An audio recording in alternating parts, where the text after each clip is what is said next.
નમસ્કાર, KTV news Gujarati સાથે હું છું ઉર્વિશા વેગડા। સમાચારની શરૂઆત કરીશું અમદાવાદથી। સમાચાર મળી રહ્યા છે અમદાવાદ શહેરમાં રોગચાળો વકર્યો છે। ખાસ કરી મચ્છરજન્ય રોગોમાં ડેન્ગ્યુ તો પાણીજન્ય રોગચાળામાં ઝાડા ઉલટી ટાઇફોઇડના કેસમાં ઉછાળો આવ્યો છે। ચાલુ માસમાં 7 દિવસમાં ડેન્ગ્યુના 172, ટાઇફોઇડના 164 કેસ નોંધાયા છે। આરોગ્ય વિભાગનું માનીએ તો કન્સ્ટ્રક્શન સાઇટ અને પક્ષી માટે મચ્છરોના પણ ઉપદ્રવમાં મહદઅંશે જવાબદાર હોય છે। રેસિડેન્ટ તેમજ કોમર્શિયલ એકમોમાં જ્યારે ચેકિંગ કરવામાં આવ્યું છે ત્યારે પક્ષી ચાટમાંથી મોટા પાયે જોકે બ્રીડિંગ મળતું હોય છે તો કન્સ્ટ્રક્શન સાઇટમાં પણ મચ્છરોના પૂરા જોવા મળે છે। આથી ઘરોમાં પક્ષી ચાટ હોય તો તેની નિયમિત સફાઈ કરવી જરૂરી છે। અમદાવાદમાં વરસાદ બાદ રોગચાળાએ માઝા મૂકી છે। મચ્છરજન્ય રોગચાળાના કેસોમાં નોંધપાત્ર વધારો થયો છે। ઝાડા ઉલટી, ડેન્ગ્યુ, ટાઇફોઇડના કેસોમાં પણ વધારો થયો છે। કમળાના 113 કેસ નોંધાયા છે। ટાઇફોઇડના 164 કેસ નોંધાયા છે। ડેન્ગ્યુના 172 કેસ નોંધાયા છે। ચિકનગુનિયાના પણ 12 કેસ નોંધાઈ ચૂક્યા છે। ત્યારે અમદાવાદમાં વરસાદ બાદ મચ્છરજન્ય રોગચાળામાં નોંધપાત્ર વધારો થયો છે। ઝાડા ઉલટીના કેસમાં પણ વધારો થયો છે। ડેન્ગ્યુ, ટાઇફોઇડના કેસોમાં પણ ઉછાળો થયો છે।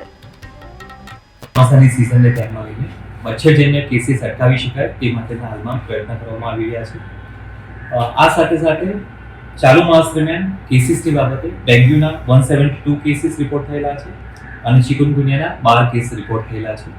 મુખ્યત્વે જે ડેન્ગ્યુના કેસ રિપોર્ટ થયેલા છે એ આઈધર લેબરલ વર્ક છે, માઇગ્રન્ટ વર્ક છે, કોલેજ ગોઈંગ, સ્કૂલ ગોઈંગ બાળકોનો સમાવેશ થયેલો છે।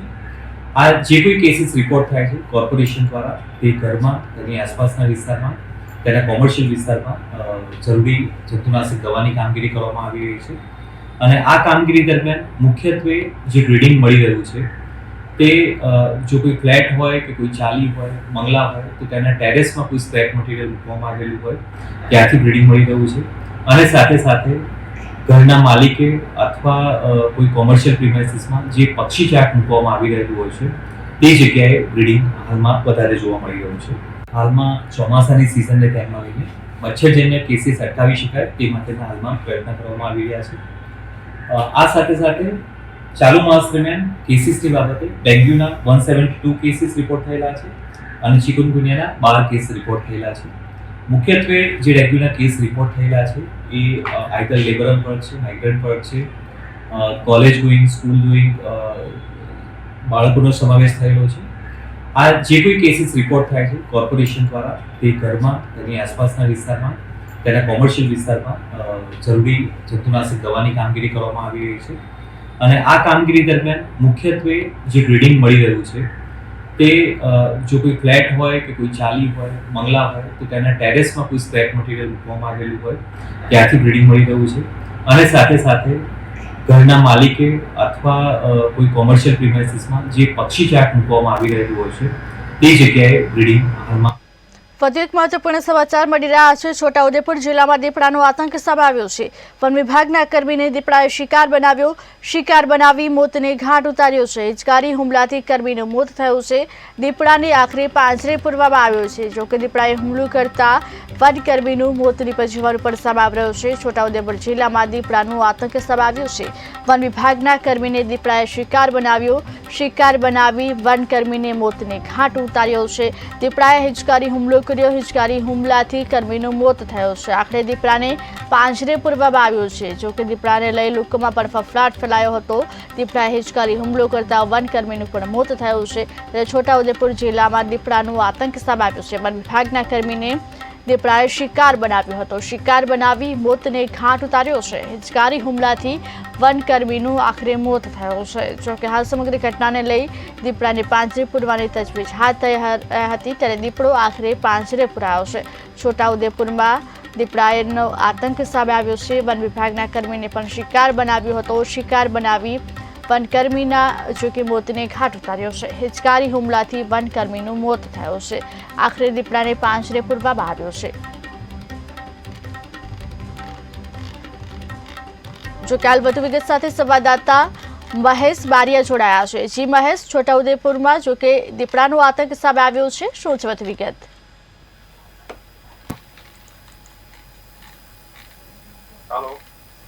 જી મહેશ, છોટાઉદેપુર જિલ્લામાં દીપડાનો આતંક સામે આવ્યો છે, શું છે વધુ વિગત? આજે ચોક્કસથી જણાવ્યું કે કદવાલ રાઉન્ડના આંબાપુર ગામમાં આઉટ સોશિયલ તરીકે ફરજ બજાવતા ગણપતભાઈ બાળિયા તેઓ જંગલની કામગીરી અર્થે ચાલી હતી તે અર્થે ગયા હતા. આશરે સાંજના 6 ને અરસામાં ત્યાં દીપડા આદમખોર દીપડાએ હુમલો કરી તેમને ખેંચી જઈ જંગલમાં અંદાજિત 2 કિલોમીટર જેટલા ખેંચી લઈ ગયો હતો અંદર. જી મહેશ, દીપડાના હુમલાથી વનકર્મીનું મૃત્યુ થયું હોવાની પણ ઘટના સામે આવી રહી છે. આખરે દીપડાને પાંજરે પૂરવામાં આવ્યો છે. શું છે વધુ વિગત? આજે જે વનકર્મી હતા એમના પર શિકાર કરવામાં આવ્યો હતો ને આખરે વનકર્મી પિંજરા મૂકવામાં આવ્યા હતા અને આ પિંજરામાં આખરે દીપડો આજે સવારમાં પુરાઈ ગયો હતો. જેથી કરીને ગામ લોકો અને રાહતનો શ્વાસ લીધો હતો. જી મહેશ, સમગ્ર માહિતી આપવા બદલ આપનો આભાર. છોટાઉદેપુર જિલ્લામાં જો કે દીપડાનો આતંક સામે આવ્યો છે. દીપડાએ હુમલો કરતા વનકર્મીને મોત થયું છે. વનકર્મીને શિકાર બનાવી મોતને ઘાટ ઉતાર્યો છે. હિચકારી હુમલાથી કર્મીનું મોત થયું છે. આખરે દીપડો પાંજરે પુરાયો છે.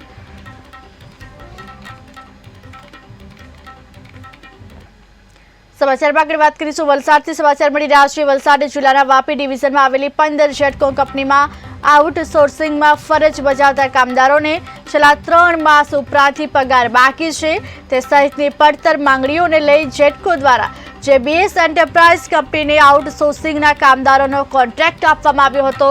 જે એજન્સી દ્વારા આઉટસોર્સિંગના કામદારોને પગાર ન ચૂકવતા કામદારોએ વારંવાર રજૂઆત કરવા છતાં પણ એજન્સી દ્વારા કોઈ યોગ્ય કાર્યવાહી કે કામદારો સાથે ચર્ચા કરવામાં આવી ન હતી. અગાઉ આદિવાસી સમાજ દ્વારા સંબંધિત અધિકારીઓને આવેદનપત્ર પાઠવી રજૂઆત કરવામાં આવી હતી. વારંવાર રજૂઆત કરવા છતાં એજન્સી દ્વારા કોઈ કાર્યવાહી ન થતા આજે વલસાડ જિલ્લાના ધરમપુરના આંબેડકર સર્કલ પાસે આદિવાસી સમાજના બેનર હેઠળ વાંસદાના ધારાસભ્ય અનંત પટેલની આગેવાનીમાં ધરમપુર તાલુકા પંચાયત અપક્ષ સભ્ય કલ્પેશ પટેલ અને આમ આદમી પાર્ટીના જિલ્લા પ્રમુખ જયેન્દ્ર ગાવિત સહિત આદિવાસી સમાજના આગેવાનો આદિવાસી સમાજના લોકો મોટી સંખ્યામાં પ્રતિક ધરણામાં જોડાયા. જેટકો કંપનીની એજન્સીના સંચાલકો ચર્ચા કરવા આવ્યા પરંતુ યોગ્ય માર્ગ ન નીકળ્યો હતો. કર્મચારીઓને છેલ્લા 3 મહિનાથી પગાર મળ્યો નથી અને લગભગ 4 થી 5 જિલ્લાના કર્મચારીઓ લગભગ 16 તારીખથી હડતાળ પર હતા. એમને જે પણ એજન્સીએ મુંબઈની એજન્સી થાણેની એજન્સી છે એમને પગારદાર તરીકે રોક્યા હતા પરંતુ 3 મહિનાથી પગાર ન મળતા આજે વલસાડના ધરમપુર ખાતે બાબા સાહેબ આંબેડકર ચોક પર અમે ધરણા પર બેઠા છે. ત્યારે જે પણ કર્મચારીઓની માંગણી હતી અમે માંગણી મૂકી છે અને 3 મહિનાનો પગાર જો અમને 10 દિવસમાં ન મળે તો 11મા દિવસે ફરી પાછા 4 થી 5 જિલ્લાના કર્મચારીઓની સાથે અહીં અમે ધરણા પર બેસીશું. ત્યારે કોઈ પણ જાતની આ ધરણા મોકૂફ કરવાની વાત રહેશે નહીં અને જે પણ એમડી છે એને અહીં જાતે આવવું પડશે.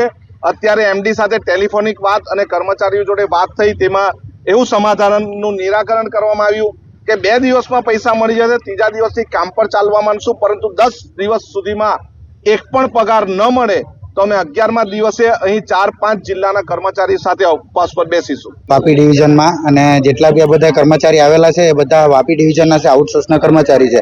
અમારો છેલ્લા 3 મહિનાથી પગાર થયો નથી એટલે અમે આજે મજબૂરન અમારે આ હડતાલ બેસવું પડ્યું છે અને હવે પછીથી અમારું નિરાકરણ નહીં થાય તો 10 દિવસમાં એ લોકોએ જે મુદ્દત માંગી છે, જે ફોન દ્વારા ટેલિફોન દ્વારા એ લોકોએ ફોન પર વાત કરી છે અને તેમાં 10 દિવસનો ટાઈમ માંગ્યો છે. જો 10 દિવસમાં સેલેરી થશે તો અમે બીજા દિવસથી નોકરી પર જશું, પણ નોકરી પર જશું તો બી અમે અમારી માંગ પર પૂરી થશે તો જ જશું. અમારી માંગ આ છે કે અમારે 3 મહિનાની સેલેરી પૂરેપૂરી મળવી જોઈએ અને અમારું પીએફ મળવું જોઈએ અને અમારો પગાર રેગ્યુલર થવો જોઈએ અને હવે પછી જે દિવાળી આવે છે તે દિવાળીમાં બી બોનસ મળવું જોઈએ. 66 કેવીના કર્મચારીઓને છેલ્લા 3 મહિનાથી પગાર મળ્યો નથી અને લગભગ 4 થી 5 જિલ્લાના કર્મચારીઓ લગભગ 16 તારીખથી હડતાળ પર હતા. એમને જે પણ એજન્સીએ મુંબઈની એજન્સી થાણેની એજન્સી છે એમને પગારદાર તરીકે રોક્યા હતા પરંતુ વધુ એક મહત્વપૂર્ણ સમાચાર મળી રહ્યા છે. દેવગઢ બારિયા તાલુકાના દેવી રામપુરા ગામનો બનાવ સામે આવ્યો છે. ગ્રામજનોને પાણીમાંથી સ્મશાને જવાની ફરજ પડી છે.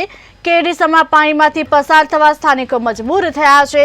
ડુંગર વિસ્તારમાં વધુ વરસાદને કારણે વરસાદી પાણી ભરાયા છે. દેવી રામપુરા ગામના ડાઘુઓને જોકે પડતી અનેક હાલાકીઓના દ્રશ્યો સામે આવ્યા છે. અનેક ગામોના સ્મશાન રસ્તા વિહોણા બન્યા છે. ચુકાલ ડુંગર વિસ્તારમાં વધુ વરસાદને કારણે વરસાદી પાણી ભરાયા છે.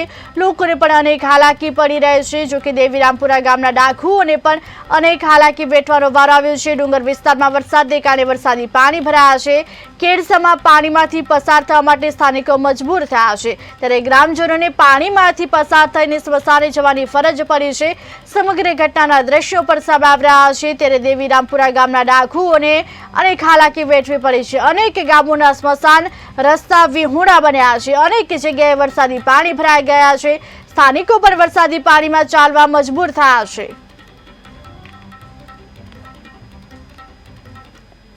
સમાચારમાં આગળ વાત કરીશું. સુરત બાદ ભરૂચમાં કોમી તંગદિલી સર્જાઈ. બે કોમના ટોળા સામસામે આવી ગયા. બી ડિવિઝન પોલીસ સ્ટેશનની હદ વિસ્તારનો બનાવ સામે આવ્યો. કુકરવાડા વિસ્તારમાં આવેલા ગોકુલનગરમાં સમગ્ર ઘટના બની છે. ધાર્મિક તહેવારો બાબતે ઝંડા લગાવવા તકરાર થઈ. ઉચ્ચ પોલીસ અધિકારીઓ પણ ઘટના સ્થળે પહોંચ્યા. ગીર સોમનાથના તાલાળામાં આરોગ્ય કેન્દ્રની વરવી સ્થિતિ સામે આવી છે. આરોગ્ય કેન્દ્રમાં દર્દીઓને બાંકડા પર બાટલા છોડાવવામાં આવી રહ્યા છે. નર્સિંગ સ્ટાફના બદલે પટ્ટાવાળા બાટલા છોડાવતા હોવાનો ખુલાસો થયો છે. હોસ્પિટલ અધિક્ષકની ખુલ્લી દબંગાઈ સામે આવી છે. હોસ્પિટલ અધિક્ષક ડોક્ટર હાડિયલનું બેજવાબદાર વર્તન સામે આવ્યું છે. તાલાળા વિધાનસભા 43 ગામના દર્દીઓને પારાવાર હાલાકી વેઠવાનો વારો આવ્યો છે. છેલ્લા 15 દિવસથી દર્દીઓને હાલાકી છતાં પણ નેતા કોઈ નથી આવ્યા. હોસ્પિટલની અંદર એવી લેબોરેટરી અને દવા વિતરણ બધું બંધ કરી દીધું છે. અને હડિયાલ સાહેબને ફોન કરેલો કે સાહેબ અહીંયા કોઈ દવા આપવામાં આવતી નથી. તો એવું કીધું છે કે તમારે જ્યાં ફરિયાદ કરવી ત્યાં કરી દઉં. અને જે સ્ટાફ છે એનું કહેવાનું છે કે ભાઈ અહીંયા કોઈ સફાઈ કરવા નથી આવતા, તો અમે કામ કઈ રીતે કરી શકીએ. પણ હડિયાલ સાહેબે આવા જવાબ આપવા, એટલે મેન અધિકારી છે આ તાલુકાનો જવાબદાર માણસ છે અને ગમે ત્યારે ગમે એવો જવાબ આપે છે. એટલે આના માટે કંઈક કાર્યવાહી કરવી જોઈએ. હું અહીંયા સવારની 7 વાગ્યાની દવા લેવા આવી. મારા છોકરાને સુવાસ છે, મેડિકલમાં દવા આપતા નથી. મેડિકલમાં એમ કીધું કે દવા મળશે નહીં, ચોખ્ખાઈ થાય ને પછી દવા મળશે, ત્યાં સુધી નહીં મળે. મારા છોકરાને રાતનો સુવાસ છે તો આને દવા નથી આપતા. તો આગળ અમારી પાસે પૈસા નથી, તમે પ્રાઇવેટ દવાખાને જાય, અમે સરકારીમાં દવા લેવા આવ્યા છે. અમારે શું કરવાનું ભાઈ? વલસાડમાં મોબાઈલની દુકાનમાં પથ્થરમારો કરવામાં આવ્યો છે. અજાણ્યા શખ્સો દ્વારા પથ્થરમારો કરવામાં આવ્યો. દુકાનદારને પથ્થર વાગતા ઇજાગ્રસ્ત થયો. પથ્થર મારતા પોલીસ કાફલો દોડી આવ્યો છે. ચાલીસે હું શોપ પર બેસેલો હતો. એક બે કસ્ટમર હતા અને બહારથી કોઈ એક બે પથ્થર મારો કર્યો. હું ઊભો થઈને ગેટ ખોલવા ગયો તો ત્યાં પણ એમણે પથ્થર 2-3 માર્યા, જેનાથી હું ગેટ ખોલી નહીં શક્યો. કાચનો ગેટો તૂટી ગયો અને મેં પોતાનો બચાવ કર્યો. શોપમાં થોડું ઘણું નુકસાન થયું છે, કોઈને ઈજા નથી થઈ. મને ખાલી થોડું ઘણું હાથમાં વાગેલું છે. હા, હું એમને ઓળખું પણ નથી અને એમનો ફેસ પણ હું જોઈ નહીં શક્યો, બીકોઝ એના ફેસ પર રૂમાલ બાંધેલો હતો. અને આપણી કોઈ જૂની અદાવત કે એવું કંઈ નથી કોઈના સાથે. પણ 7:40 વડોદરામાં એનએસએસ વિભાગ દ્વારા અભિમુખતા કાર્યક્રમમાં એનએસએસનું લક્ષ્ય ગીતની રજૂઆત કરાઈ. મહેમાનોનું શાબ્દિક પરિચય આપી સ્વાગત કરવામાં આવ્યું. એનએસએસના 200થી વધુ સ્વયંસેવકો આ કાર્યક્રમમાં હાજર રહ્યા. ભાવનગર જિલ્લા પોલીસ વડા ડોક્ટર હર્ષદ પટેલ સહિત અધિકારીઓની હાજરીમાં આગામી તહેવારોને ધ્યાને રાખી પોલીસ તંત્ર દ્વારા શહેરના વિવિધ વિસ્તારમાં શાંતિ સમિતિની બેઠકને પેટ્રોલિંગ કરી ફૂડ માર્ચ યોજવામાં આવી. હાલ ગણેશોત્સવ ચાલી રહ્યો છે, તેમજ રામદેવ પીર બાપાના ઉત્સવ અને ઈદ એ મિલાદ સહિતના તહેવારોને લઈ પોલીસ તંત્ર એલર્ટ થયો છે. ત્યારે શહેરમાં સંપૂર્ણ શાંતિ અને ભાઈચારો જળવાઈ રહે તેવા હેતુથી ભાવનગર જિલ્લા પોલીસ વડા ડોક્ટર હર્ષદ પટેલની ઉપસ્થિતિમાં શહેરના Vadvanera, Alka cinema, railway station road, Selarsa road, Amba Chowk સહિતના વિસ્તારોમાં હિન્દુ મુસ્લિમ ધર્મના આગેવાનો સાથે શાંતિ સમિતિની બેઠક યોજવામાં આવી હતી. તમામ લોકો શાંતિપૂર્ણ માહોલમાં તહેવારની ઉજવણી કરી શકે તે માટે ચર્ચા કરવામાં આવી. જિલ્લા પોલીસ વડા doctor Harshad Patel, DYSP R Sindhal, તમામ ડિવિઝનના પીઆઈ, પીએસઆઈ તેમજ પોલીસ કર્મીઓને સાથે રાખી પોલીસ તંત્ર દ્વારા ફૂડ માર્ચ યોજવામાં આવી. ભાવનગરમાં તહેવારોને ધ્યાને લઈ શાંતિ સમિતિની બેઠક યોજાઈ. તહેવારોને લઈ પોલીસ તંત્ર પણ હવે એલર્ટ થયો છે. પોલીસ દ્વારા ફૂડ માર્ચનું આયોજન કરવામાં આવ્યું હતું. શહેરમાં શાંતિપૂર્ણ માહોલ જળવાઈ રહે તે હેતુથી જોકે શાંતિ સમિતિની બેઠક યોજાઈ હતી. શાંતિ સમિતિની બેઠકમાં તમામ સમાજના આગેવાનો પણ જોડાયા હતા. જોકે પોલીસ દ્વારા હવે ફૂડ માર્ચનું પણ આયોજન કરવામાં આવ્યું છે. ત્યારે ભાવનગરમાં તહેવારોને લઈ શાંતિ સમિતિની બેઠક યોજાઈ હતી. તમામ ડિવિઝનમાં પીઆઈ, પીએસઆઈ તેમજ પોલીસ કર્મીઓને સાથે રાખી પોલીસ દ્વારા ફૂટબાચનું પણ આયોજન કરવામાં આવશે. જોકે તહેવારોની ઉજવણી શાંતિપૂર્ણ માહોલમાં થાય તે માટે શાંતિ સમિતિની બેઠકમાં ચર્ચા વિચારણા કરવામાં આવી. જોકે હાલ શહેરના Vadvanera, Alka cinema, railway station road, Selarma road, Amba Chowk સહિતના વિસ્તારોમાં હિન્દુ મુસ્લિમ ધર્મના આગેવાનો સાથે શાંતિ સમિતિની બેઠક યોજાઈ હતી. હિન્દુ મુસ્લિમ સમાજના આગેવાનો પણ આ બેઠકમાં ઉપસ્થિત રહ્યા હતા.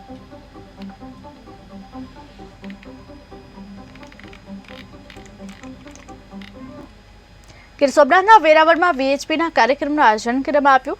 VHPનો પ્રબુદ્ધ નાગરિક ગોષ્ઠી કાર્યક્રમ યોજાયો. વેપારી વર્ગો, રાજકીય આગેવાનો, મહિલા મોરચા પર આ કાર્યક્રમમાં હાજર રહ્યા. મહિલાઓને દુર્ગા વાહિની કાર્યમાં જોકે ભાગ લેવા માટે આહવાન કરવામાં આવ્યું છે. ત્યારે VHPના કાર્યક્રમનું ગીર સોમનાથના વેરાવળમાં આયોજન થયું હતું. VHPનો પ્રબુદ્ધ નાગરિક ગોષ્ઠી કાર્યક્રમ યોજાયો હતો. આ કાર્યક્રમમાં વેપારી વર્ગો, રાજકીય આગેવાનો અને મહિલા મોરચા પણ હાજર રહ્યા. જોકે મહિલાઓને દુર્ગા વાહિની કાર્યક્રમમાં ભાગ લેવા માટે આ કાર્યક્રમમાં આહવાન કરવામાં આવ્યું છે. મોટી સંખ્યામાં બહેનો પણ આ કાર્યક્રમમાં હાજર રહી હતી. आज यहाँ गिर सोमनाथ जिले में प्रवास था और प्रबुद्ध नागरिक जो यहाँ पे आए उनके साथ में हिंदू समाज के समक्ष जो चुनौतियाँ हैं और हिंदू समाज पूर्ण विश्व के लिए क्या कर सकता है, अच्छी बातें, इसके बारे में चर्चा हुई है. हिंदू जनसंख्या में प्रतिशत कम हो रहा है पूर्ण विश्व भारत में. तो उसके जो प्रमुख कारण है जैसे कि ईसाई मिशनरियों द्वारा चलने वाले मतांतरण के षड्यंत्र, जिहादी हिंसा का विषय है, वैसे ही लव जिहाद जैसे संकट है, ये आक्रमण के बिंदु है. तो इसके बारे में यहाँ बातचीत की है. हिंदू परिवार व्यवस्था टिके इसके लिए अपने क्या करना चाहिए, इसके बारे में भी बातचीत यहाँ पर की. आज यहाँ गिर सोमनाथ जिले में प्रवास था और प्रबुद्ध नागरिक जो यहाँ पे आए उनके साथ में हिंदू समाज के समक्ष जो चुनौतियाँ हैं. ભરૂચના જંબુસરમાં મગરનું રેસ્ક્યુ કરવામાં આવ્યું. જંબુસર ખાનપુરી ભાગોળથી રેસ્ક્યુ કરાયું છે. 6 ફૂટ લાંબા મગરનું રેસ્ક્યુ કરવામાં આવ્યું. જંબુસર ફોરેસ્ટ વિભાગ દ્વારા રેસ્ક્યુ હાથ ધરાયું. રેસ્ક્યુ કરી મગરને સહી સલામત સુરક્ષિત જગ્યાએ છોડવામાં આવ્યો છે. તે ભરૂચના જંબુસરમાં મગરનું રેસ્ક્યુ કરવામાં આવ્યું છે. જંબુસર ખાનપુરી ભાગોળથી મગરનું રેસ્ક્યુ થયું છે. મગરને લઈ સ્થાનિકોમાં પણ ફફડાટ ફેલાયો હતો. ત્યારે 6 ફૂટ લાંબા મગરનું રેસ્ક્યુ કરવામાં આવ્યું. સમગ્ર ઘટનાને લઈ ફોરેસ્ટ વિભાગને જાણ કરવામાં આવી હતી. જંબુસર ફોરેસ્ટ વિભાગ દ્વારા મગરનું રેસ્ક્યુ હાથ ધરવામાં આવ્યું. મગરનું રેસ્ક્યુ કરી મગરને સહી સલામત રીતે જોકે યોગ્ય જગ્યાએ સુરક્ષિત રીતે છોડવામાં આવ્યો છે. તે જંબુસર ખાનપુર ભાગોળમાંથી મગરનું રેસ્ક્યુ થયું છે. મગરને લઈ જોકે હાલ ફોરેસ્ટ વિભાગને જાણ કરવામાં આવી હતી. સમગ્ર ઘટનાની જાણ થતાં ફોરેસ્ટ વિભાગ ઘટના સ્થળે પહોંચ્યું હતું અને જંબુસર ફોરેસ્ટ વિભાગે મગરનું રેસ્ક્યુ હાથ ધર્યું હતું. મગરનું રેસ્ક્યુ કરી મગરને સુરક્ષિત જગ્યાએ પણ છોડવામાં આવ્યું છે. ત્યારે ભરૂચના જંબુસરમાં મગરનું રેસ્ક્યુ કરવામાં આવ્યું છે. જંબુસર ખાનપુરી ભાગોળથી મગરનું રેસ્ક્યુ કરાયું છે. જોકે હાલ 6 ફૂટ લાંબા મગરનું રેસ્ક્યુ કરવામાં આવ્યું છે.